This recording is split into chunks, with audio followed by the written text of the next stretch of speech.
Motorcycle এবং বিভিন্ন ধরনের প্রাইভেট গাড়ি নামিয়ে তারা দূষণ করে সমুদ্র, এই বিষয়ে আপনারা কতটুকু না, সোচ্চার এটা তো এবং জেলা প্রশাসন থেকে কি উদ্যোগ আপনারা এটা নিয়েছেন? তো হচ্ছে যে পুরোপুরি নিষিদ্ধ জেলা প্রশাসন থেকে।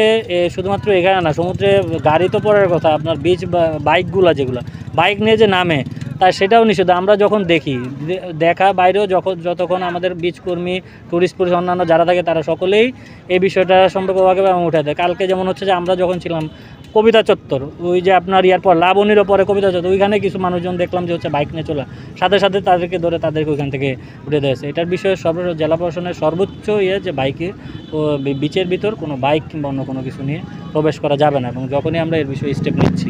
আজকে কয়টা পয়েন্ট আপনারা অভিযান অব্যাহত রেখেছেন? আমাদের প্রতিদিন ঈদের 2 দিন আগে থেকে প্রথমে যেটা বললাম, ডিসি স্যারের সুনির্দিষ্ট কিছু নির্দেশনা ছিল, প্রতিটা পয়েন্ট ওয়াইজ আলাদা করে ভাগ করা ছিল, যে প্রতিটা পয়েন্টেই হচ্ছে যে কাজ করা, এবং হচ্ছে যে সবাই আমাদের বিচ কর্মী প্লাস হচ্ছে টুরিস্ট পুলিশের সহায়তায় আমরা অভিযান করছি।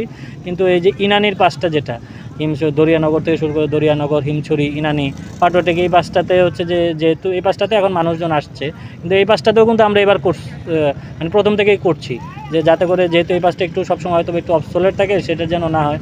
মানুষজনের মাঝখানে এসে একদম পার্সন টু পার্সন, যে যাদের মাস্ক নেই তাদেরকে মাস্ক পরার জন্য, যে অনেকটা মানে তাদেরকে বলতেছে আপনারা যে যান, এখনই যেতে হবে।